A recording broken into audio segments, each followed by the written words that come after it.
Nobody listens until it's too late. Here's an article. Freedom Outpost put it out, and it concerns in Article 5, CONCON, and clarifying the objectives of gun grabbers. Now they're going like Congress whenever 2/3 of the House deemed necessary. Well, you don't need that. For years, the idea of a Article 5 convention, let me zoom this up just a little bit here.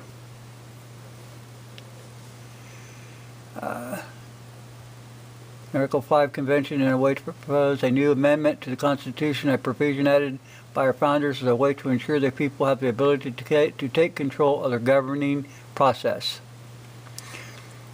But says that any new amendment once proposed must be ratified by 3/4 of the state legislature in order to become law of the land. Okay.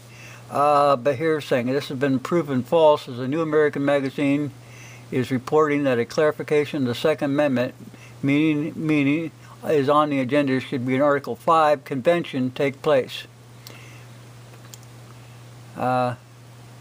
Says many gun control proponents point out the Second Amendment was written at a time when only muskets and other arms existed. But it's a bunch of crap.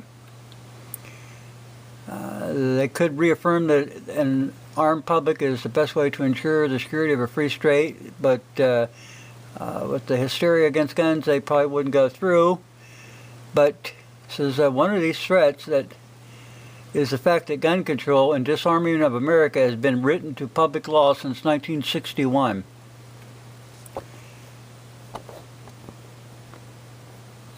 Back out of this, too much. Signed by President Kennedy, PL 87-297, Arms Control and Disarmament Act, sets in motion the process in which America's military will be systematically reduced, disarmed, subverted to the authority of a world army headed by the United Nations. According to Bernardine Smith of LibertyGunRights.com, the final stages of this plan would be the elimination of national control over armed services, in which in turn would subvert our national sovereignty and the total and complete disarming of the American people. This is what I've been trying to tell everybody. You know, it scares people, but it should scare you, because if you know there's a boatload of rattlesnakes under your house, you know, you're going to call an exterminator in to get in it. You cannot have two forms of law. You can't have the United Nations being in a higher order than our Constitution. Our Constitution is the supreme law of the land, period. And anybody putting any kind of a law in there stipulating that, well, we'll give these other tyrants a chance to run the world, that's crap. You can't trade one tyrant for another one. It won't work.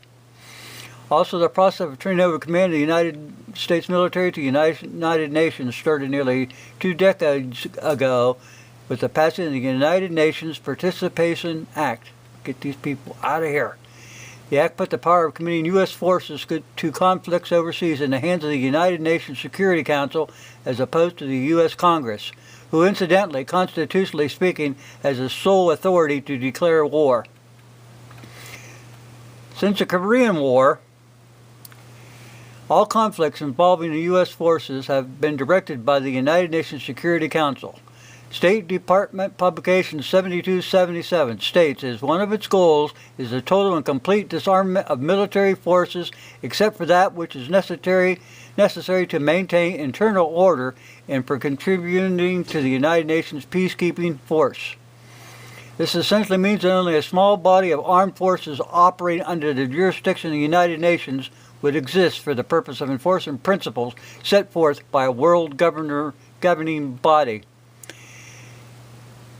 These are the goals here. The overall goal of the United States is a free, secure, peaceful world, independent states adhering to common standards of justice, international conduct, and subjecting the use of force to the rule of law, a world which has achieved general and complete disarmament under effective international control in a world in which adjustments to change take place in accordance with the principles of the United Nations. Does that sound like your Constitution?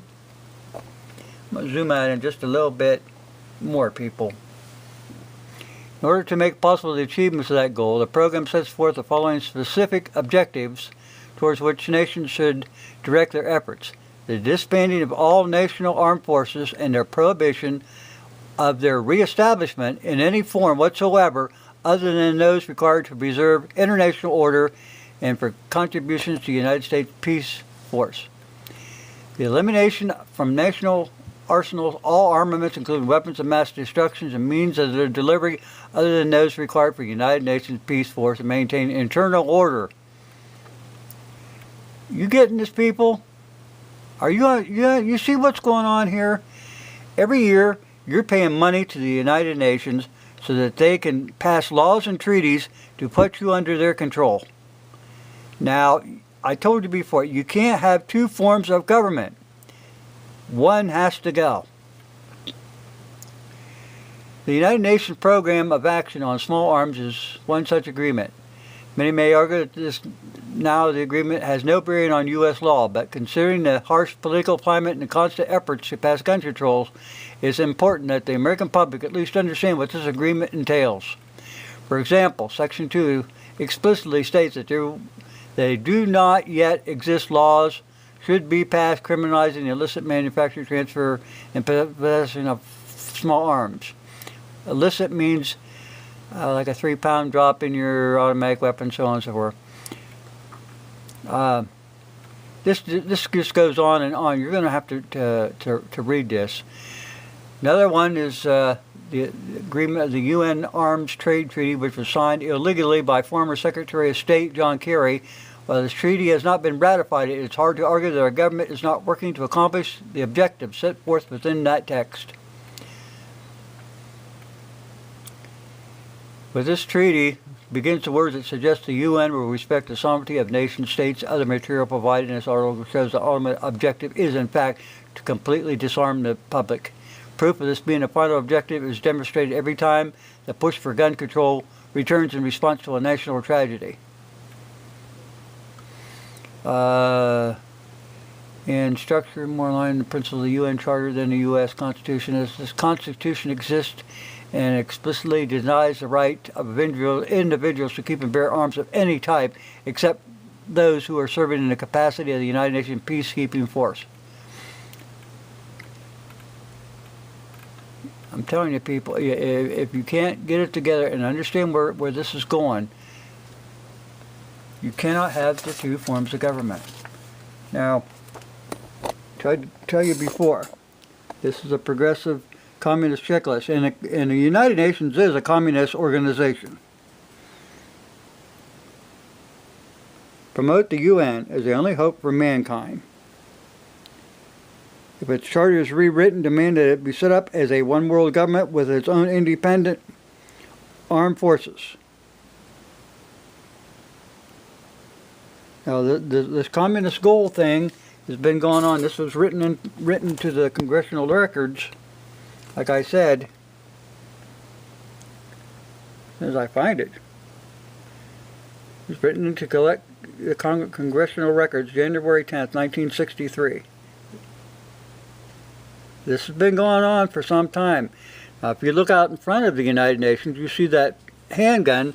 It's like all twisted up with the barrel, and that's the kind of... They're not going to give you peace. They haven't given you peace yet, have they? They're not going to. They got to cause a lot of disruptions and chaos in order for you to get to the point that you'll give up everything in the name of peace. Peace through terror, buddy, and that's just how it is. If you want a real America, then get off your behind and start doing something. Protest it. Complain about funding the United Nations. Let's get them people off of our soil. They have no business here. They're interfering with the Constitution of the United States of America. But you can't have that kind of conflict here. We have enough conflict as it is. If you don't listen, well, then you're part of the problem. I'm telling you, people, that this is for real. Get it together. Inform your friends, your neighbors, anybody who will listen. But let's get this thing on the bandwagon and get these people off of our soil. That's enough. I mean, how much more can you take? Huh? Right now, you complain about high taxes and stuff like that, and you don't understand how much money is going to an organization that is subverting our Constitution and trying to take over the world. The elites want this thing into place.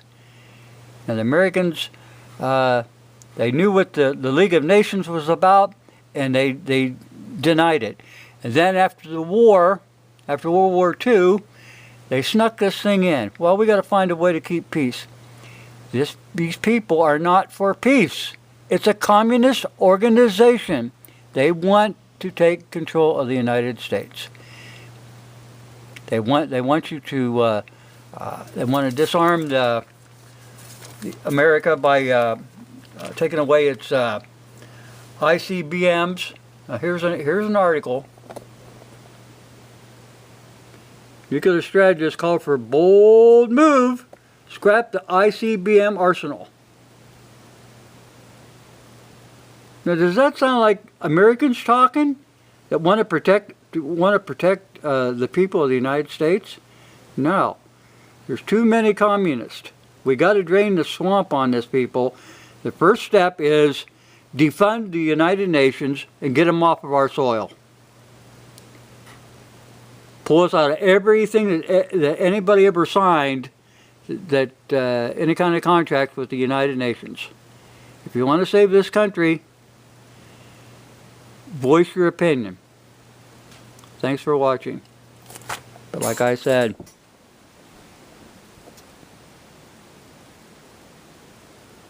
thanks for watching.